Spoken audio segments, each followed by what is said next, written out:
திராவிட முன்னேற்ற கழகத்துடைய திரு மு க ஸ்டாலின் கடுமையாக எதிர்த்தார். அதில் நாங்கள் முன்னாள் முதலமைச்சர் அவர்கள் திரு மு க ஸ்டாலின் அவர்கள் அது நமக்கு தேவையில்லை. தமிழ்நாட்டிலிருந்து மக்கள்கிட்ட இது வரைக்கும் எந்த விதமான குரல் உருவாகவில்லை. அதிகமான பாராளுமன்ற உறுப்பினர்கள் வேண்டும். இது வரைக்கும் மக்கள் எந்த இடத்துலையும் போராட்டமோ இல்லை தேவை ஏற்பட்டது கிடையாது. நிர்வாக வசதி தேவையற்றது. ஒரு பாராளுமன்ற உறுப்பினர் சட்டத்தை ஏற்றக்கூடியவர், அவ்வளவுதான். சட்டத்தை ஏற்றக்கூடிய இடத்துல அவருடைய பதிவை செய்யக்கூடிய இடத்துல இருக்கிறார் பாராளுமன்றத்தில். பேரவைத் தலைவர் அவர்களே, என்னுடைய முதல் உரை தந்தை பெரியார், பேரறிஞர் அண்ணா, புரட்சியாளர் அம்பேத்கர் அவர்களுடைய வணக்கத்தை தெரிவித்து இந்த தீர்மானத்தில் பேச வாய்ப்பு கொடுத்த எங்களுடைய முதலமைச்சர் அவர்களுக்கும் பேரவைத் தலைவர்களுக்கும் வணக்கத்தை தெரிவித்து, ஒரு வரலாற்று சிறப்புமிக்க தீர்மானம். ஏன் இந்த தீர்மானம்? எங்களுடைய முதலமைச்சர், தமிழ்நாட்டுடைய முதலமைச்சர் ஒரு வரலாற்று சிறப்புமிக்க தீர்மானத்தை இந்த அவையில் கொண்டு வந்திருக்கிறார். இந்த தீர்மானத்தின் அடிப்படை மாநிலங்கள் இல்லாத ஒன்றிய அரசு இல்லை. அறிஞர் அண்ணா வலியுறுத்தியதை போல, பாராளுமன்றத்தில் முழங்கியது போல, மாநில சுயாட்சி இல்லாமல் ஒரு இந்தியாவை உருவாக்க முடியாது. மாநிலங்களை தவிர்த்து இந்திய நாட்டுடைய வளர்ச்சியை உருவாக்க முடியாது. அமெரிக்காவின் ஆபிரகாம் லிங்கன் ஜனாதிபதியாக இருந்த பொழுது ஒரு யுத்தத்தை எதிர்கொண்டார். அந்த யுத்தம் வடக்கு தெற்கு என்கின்ற யுத்தம். அதே போல்தான் இன்று வடக்கு தெற்கு என்கின்ற யுத்தத்தில் இன்றைக்கு இந்தியாவும் சரி நம்மளும் சரி எதிர்நோக்கி இருக்கிறோம். புரட்சியாளர் அம்பேத்கர் உருவாக்கிய அரசியலமைப்பு சமத்துவத்தை வலியுறுத்துகிறது. ஆர்டிகல் 14 எல்லோரும் சமம், எல்லோருக்குமான அரசியல் அதிகாரம் உருவாக்கப்பட வேண்டும். அதில் மாநிலத்துடைய பிரதிநிதித்துவம் மிக முக்கியமானது. நம்மளுடைய பிஜேபி சகோதரர் கேட்டார், ஏன் இந்த அவசரம் என்று. பாராளுமன்றத்தில் பிரதிநிதிகள் இல்லாத பொழுதே தமிழ்நாட்டில் சமூக நீதியின் அடிப்படையில் இடஒதுக்கீடு ஏற்படும் பொழுது தந்தை பெரியாரும் அண்ணாவும் இணைந்து அரசியலமைப்பில் முதல் திருத்தத்தை கொண்டது தமிழ்நாடு. இதுதான் தமிழ்நாட்டுடைய வரலாறு. அதே வழியில் எங்களுடைய முதலமைச்சர் இந்த தீர்மானத்தை தமிழகத்திற்கு மட்டுமல்ல, இந்திய ஒருமைப்பாட்டிற்காக, இன்றைக்கு ஆளக்கூடிய அரசுகள் வரக்கூடிய தேர்தலுக்காக இந்த சட்டங்களை கொண்டு வரலாம் அப்படின்னு ஒரு சிந்தனை உருவாக்கலாம். ஆனால் இந்தியா என்பது பன்முகத்தன்மை கொண்டது. அரசியல் கட்சிகள் மாறலாம், ஆனால் புரட்சியாளர் அம்பேத்கர் உருவாக்கிய அரசியலமைப்பு எப்பொழுதும் நிரந்தரமானது. அந்த அரசியலமைப்பை பாதுகாக்க இந்த தீர்மானம். இதில் திராவிட முன்னேற்ற கழகத்திற்கோ நன்றி சொல்லுகிறோம், எதிர்க்கட்சி தலைவர் அவர்களுக்கு. அரசியல் ரீதியாக நாம் மாறுபட்ட கருத்துக்கள் இருக்கலாம், ஆனால் அண்ணா உருவாக்கிய கொள்கை திராவிட முன்னேற்ற கழகத்திற்கு மட்டும் உருவாக்கவில்லை, தமிழ்நாட்டிற்காகவும் இந்தியாவுக்காகவும் உருவாக்கிய கொள்கை. அந்த கொள்கை வழியில் வந்தவர்கள் நாங்கள், எங்களுடைய முதலமைச்சரும். அந்த கொள்கையில் தமிழக வெற்றி கழகம் மட்டுமல்ல, திராவிட முன்னேற்ற கழகம் மட்டுமல்ல, அண்ணா திராவிட முன்னேற்ற கழகம், புரட்சி தலைவரால் உருவாக்கப்பட்ட எம்ஜிஆர் அவர்களும், புரட்சி தலைவி அம்மா அவர்கள் தன் இறுதி மூச்சு வரை மாநில சுயாட்சிக்காகவும், கலைஞர் அவர்கள் மாநில சுயாட்சிக்காகவும் இதே அவையில், இதே தமிழ்நாட்டில் அரசியல் கருத்துக்களும் வேறுபாடுகள் இருந்தாலும் உயிர் உள்ளவரை, உயிர் மூச்சு உள்ளவரை மாநில சுயாட்சிக்காக குரல் கொடுத்தவர்கள். இந்த தீர்மானத்தில் மிக முக்கிய பிரச்சனை, மாநில சுயாட்சியை நாம் இழப்போம். அண்ணா அன்னைக்கே முழங்கினார், வடக்கு வாழ்கிறது, தெற்கு தேய்கிறது. இன்றைக்கு வரைக்கும் அந்த பிரச்சனை இருந்து கொண்டுதான் இருக்கிறது. நாம் பாராளுமன்ற தேர்தலில் 40க்கு 40 புதுச்சேரி உட்பட வெற்றி பெறுவோம். நமது பாராளுமன்ற உறுப்பினர்கள் தமிழ்நாட்டுக்கு எதிரான அனைத்து சட்டங்களுக்கு எதிராக குரல் கொடுத்துக் கொண்டிருக்கிறார்கள். அது நீட்டாக இருக்கட்டும், ஜிஎஸ்டியா இருக்கட்டும், சிஏவா இருக்கட்டும். ஆனால் கடந்த 10 வருடங்களாக நமக்கான சட்டங்கள் நமக்கு எதிராக தான் இருந்துட்டு இருக்கு. கடைசி வாய்ப்பாக 543 என்று நமக்கான ஒரு ஃப்ரீஸ் செய்யப்பட்ட, கடைசியாக 2001 ஃப்ரீஸ் செய்யப்பட்ட ஒரு பாராளுமன்ற உறுப்பினர்களின் எண்ணிக்கை மாறுபடும் பொழுது நமக்கான குரலும் நமக்கான உரிமையும் பறிக்கப்படும். வரலாறு பத்தி பேசலாம்னு நினைச்சேன். நம்மளுடைய மாண்புமிகு சகோதரர் வன்னியரசு அவர்கள் எல்லாத்தையும் பேசிட்டாரு. பாரத பிரதமர் திருமதி இந்திரா காந்தி அம்மையார் அவர்கள் மக்கள் தொகையால் கட்டுப்படுத்தக்கூடிய திட்டங்களை கொண்டு வரும் பொழுது, தென் மாநிலங்கள் அதை வளர்ச்சிக்காக அமல்படுத்திய பொழுது, மக்கள் தொகையின் அடிப்படையில் பாராளுமன்றத்தின் விகிதாச்சாரம் நிர்ணயிக்கப்பட்டால் நாளைக்கு இந்தியா சமத்துவத்தை இழந்துவிடும் என்கின்ற சட்டத்தை கொண்டு வந்தார். அதன் வழியில் திரு வாஜ்பாய் அவர்கள் 2001 மக்கள் தொகை கணக்கெடுப்பின்படி அப்பொழுதும் சட்டத்தை நிறைவேற்றி 25 வருடங்களுக்கு 543 என்கின்ற பாராளுமன்ற உறுப்பினர்களுடைய விகிதாச்சாரத்தையும் தமிழ்நாட்டில் 39 என்கின்ற விகிதாச்சாரத்தையும் உறுதிப்படுத்தினார்கள். ஆனால் இன்றைக்கு அரசியல் கருத்துக்கள் நமக்குள் இருந்தாலும் எனக்கு முன்பு பேசிய சட்டமன்ற உறுப்பினர்களுடைய உரையிலிருந்து என்னுடைய விளக்கத்தை நான் தொடர்கிறேன். எனக்கு முன்பு பேசிய சட்டமன்ற உறுப்பினர்கள் வரலாற்றை முன்னாடியே சொல்லிட்டாங்க. அதில் முதலில் பிஜேபியோடைய எம்எல்ஏ அவர்கள் சகோதரர், ஏன் இந்த அவசரம்? உள்ளாட்சி நிர்வாகத்தில் சட்டமன்றத்தில் நிர்வாக ரீதியாக மாற்றப்படும் பொழுது ஏன் பாராளுமன்றத்தில் மாற்றப்பட வேண்டும் என்று கேட்டார். அமெரிக்கா இந்த உலகத்தில் ஜனநாயகத்தில் 2 ஜனநாயகம் மிகப்பெரியது என்று வரலாற்று ஆசிரியர்கள் சொல்வார்கள். ஒன்று அமெரிக்க ஜனநாயகம், மற்றொன்று இந்திய ஜனநாயகம். அமெரிக்க ஜனநாயகத்தை கட்டிக்காத்த திரு ஆப்ரஹாம் லிங்கன் ஆகட்டும், அவருடைய பார்வையிலும் சரி, அமெரிக்காவுடைய வளர்ச்சி, இந்த உலகத்தில் பொருளாதாரத்தில் நம்பர் 1 கண்ட்ரி அமெரிக்கா, அங்கு மக்கள் தொகையின் அடிப்படையில் பாராளுமன்ற உறுப்பினர்களுடைய விகிதாச்சாரத்தை உருவாக்கவில்லை. 20 கோடியிலிருந்து 50 கோடி 60 கோடி ஆனாலும் இன்னைக்கு வரைக்கும் அதே பாராளுமன்ற உறுப்பினர்கள் தான் இருக்கிறாங்க. பாராளுமன்ற உறுப்பினர்களுடைய பணி வேறு, சட்டமன்ற உறுப்பினர்களுடைய பணி வேறு, உள்ளாட்சி பிரதிநிதிகளுடைய பணி வேறு. தேமுதிகவுடைய சகோதரி அவர்களும் இதை குறிப்பிட்டார்கள். 50% இன்க்ரீஸ் ஆகும் பொழுது நமக்கு பலன் தானே அப்படின்னு. கிடையாது.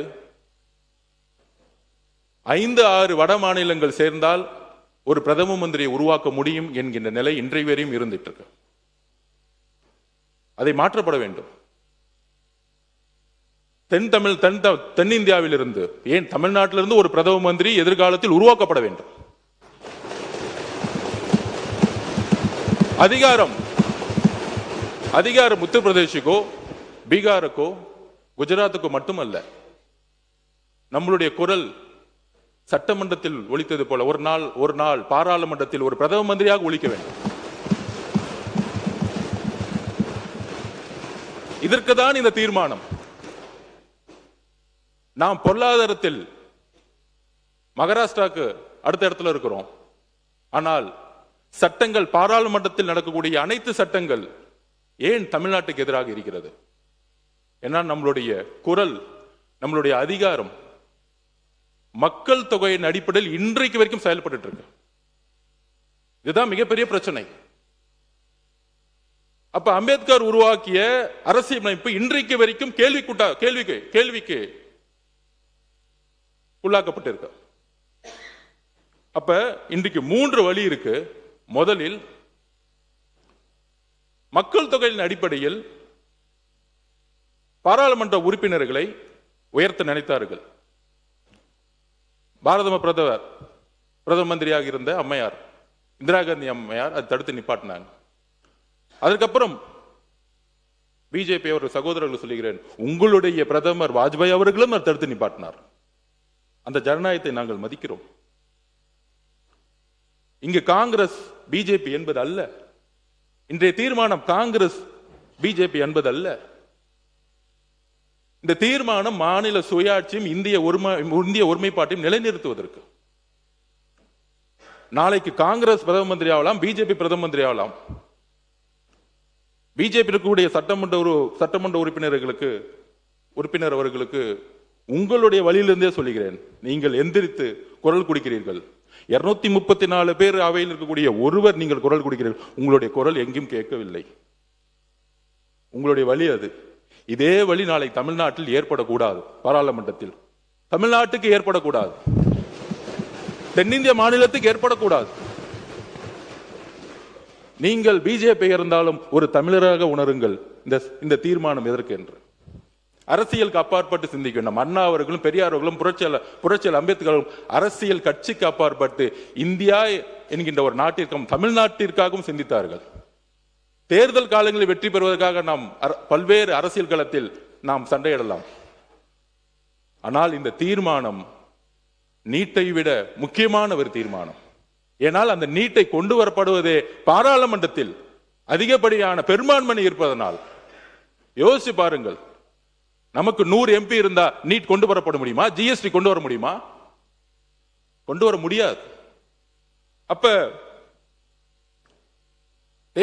தேமுதிகவுடைய சகோதரி சட்டமன்ற உறுப்பினர் ஆகட்டும், பிஜேபி இருக்கக்கூடிய சகோதரர் ஆகட்டும், பிஎம்கேயோட சகோதரர் ஆகட்டும், பாராளுமன்ற உறுப்பினர்களுடைய பணி சட்டத்தை இயற்றுவது. பாராளுமன்ற உறுப்பினர்களுடைய பணி உள்ளாட்சித்துறையுடைய பிரதிநிதிக்கான பணி கிடையாது. சட்டமன்ற உறுப்பினருக்கான பணி கிடையாது. 20 லட்சம் 30 லட்சம் 50 லட்சம் ஆனாலும் அமெரிக்காவில் பாராளுமன்ற உறுப்பினர்கள் எண்ணிக்கையை மாற்றுவதில்லை. இந்தியாவில் உலகத்திலேயே அதிகமான பொருளாதார வலிமையை உருவாக்கியது அமெரிக்கா. ஜனநாயகத்தை உருவாக்கிய அமெரிக்கா. ஜுடிஷியல் சிஸ்டம் டிரான்ஸ்பரன்சி உருவாக்கியது அமெரிக்கா.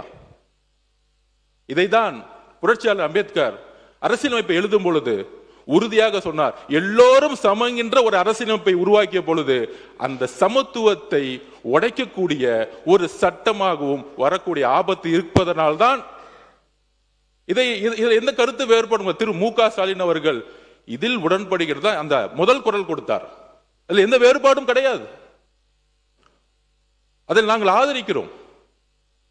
ஆனால் 2026 ஏப்ரலில் அவங்க சொன்ன ப்ரொபோர்ஷனேட் ஃபர்ஸ்ட் பாப்புலேஷன் அடிப்படையில் நம்ம எதிர்த்தோம்.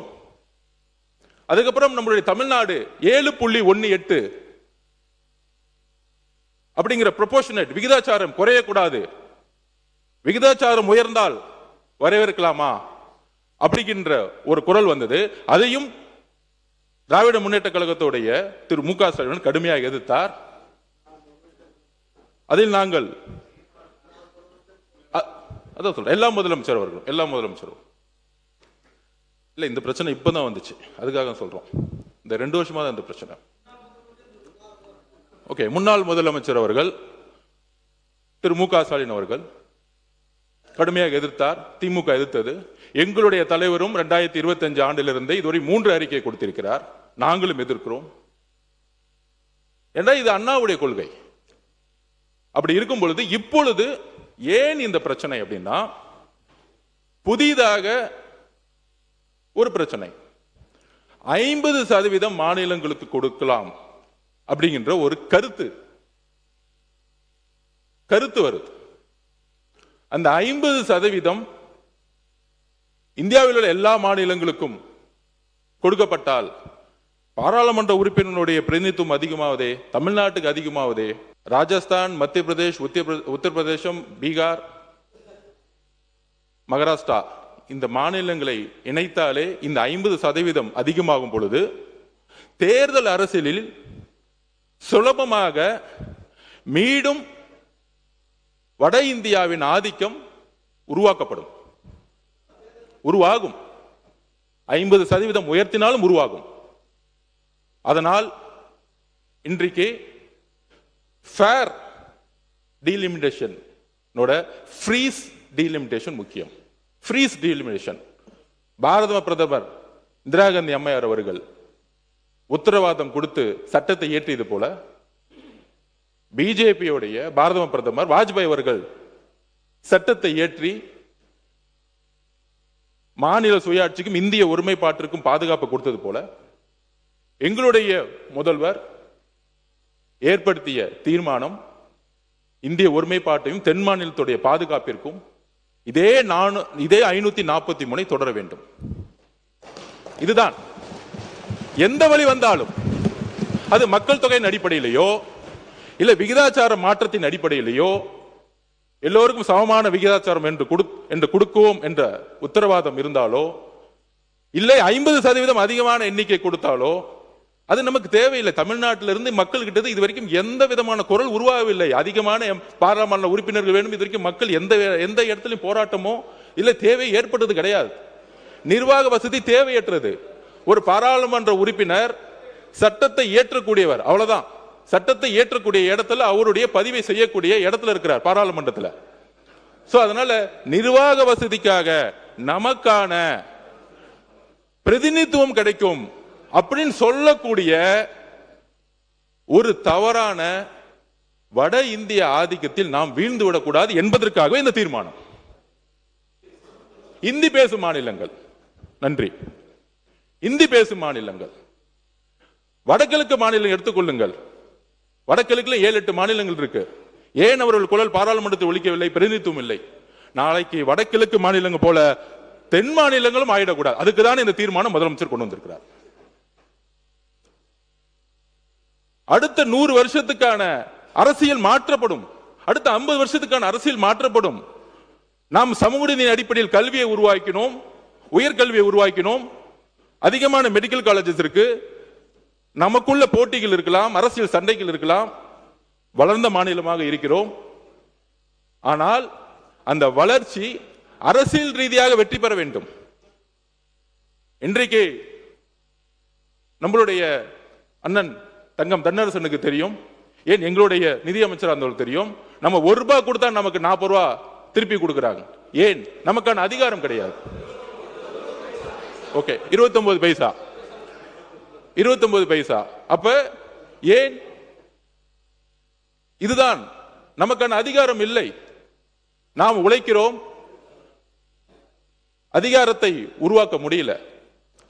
அதுக்காக இந்த எதிர்காலத்தில் 50% என்று சொன்னால் கூட நம்மளுடைய எப்படி 2026 ஏப்ரலில் இந்த சட்டம் வரும்பொழுது 39 பாராளுமன்ற உறுப்பினர்களும் இணைந்து நின்று எதிர்த்தார்களோ, இன்றைக்கு ஒரு வேறுபாடு இருக்கலாம். 2026 அப்புறம் திராவிட முன்னேற்ற கழகத்திற்கும் காங்கிரசுக்கும் அரசியல் ரீதியாக வேறுபாடு இருக்கலாம். உங்களோடு காங்கிரஸ் இருந்தார்கள், எங்களோடு இன்றைக்கு மக்களுடைய முடிவிற்காக எங்களோடு இணைந்தார்கள். தவறு, நான் அரசியல் ரீதியா பேசல. ஆனால் மாநில சுயாட்சி பிரச்சனை வரும்போது காங்கிரசும் சரி, அண்ணா திராவிட முன்னேற்ற கழகமும் சரி, திராவிட முன்னேற்ற கழகமும் சரி, கம்யூனிஸ்ட் தோழர்களும் சரி, பிசிகே இருந்தாலும் சரி, எல்லாரும் இணைந்து, ஐயுமலரும் சரி, எல்லோரும் இணைந்து 39 பாராளுமன்ற உறுப்பினர்களும் இணைந்து இந்த சட்டம் எப்பொழுது வந்தாலும் அது மக்கள் தொகையின் அடிப்படையிலேயோ விகிதாச்சாரின் அடிப்படையிலேயோ இல்லை 50% அதிகமாக கொடுக்கப்படும் என்று சொன்னாலோ இல்லை, எங்களுக்கு பாரத பிரதமர் இந்திரா காந்தி அம்மையார் உருவாக்கிய அந்த சட்டத்தை பாதுகாத்து, வாஜ்பாய் அவர்கள் சட்டத்தை பாதுகாத்ததை போல இன்னும் 25 வருட காலங்கள் இதே 543 ஃப்ரீஸ் செய்ய வேண்டும் என்கின்ற ஒரு உறுதிமொழியுடன் இந்த தீர்மானத்தை நாம் நிறைவேற்ற வேண்டும் ஒரு மனதுடன். இதுதான் எங்களுடைய தீர்மானம். அதில் பாராளுமன்றத்தில் அந்த சட்டம் வரும்பொழுது 39 நாடாளுமன்ற உறுப்பினர்களும் அவையில் இருந்து வெளிநடப்பு செய்யாமல் அந்த சட்டத்திற்கு எதிராக வாக்களிக்க வேண்டும். அப்பொழுதுதான் அந்த சட்டம் நிறைவேறாது என்கின்ற ஒரு தாழ்மையான ஒரு வேண்டுகோளுடன் இந்த தீர்மானத்தை நிறைவேற்ற இங்க இருக்கக்கூடிய அனைத்து கட்சிகளுக்கும் எங்களுடைய வேண்டுகோளை கொடுக்கிறோம். நன்றி, வணக்கம்.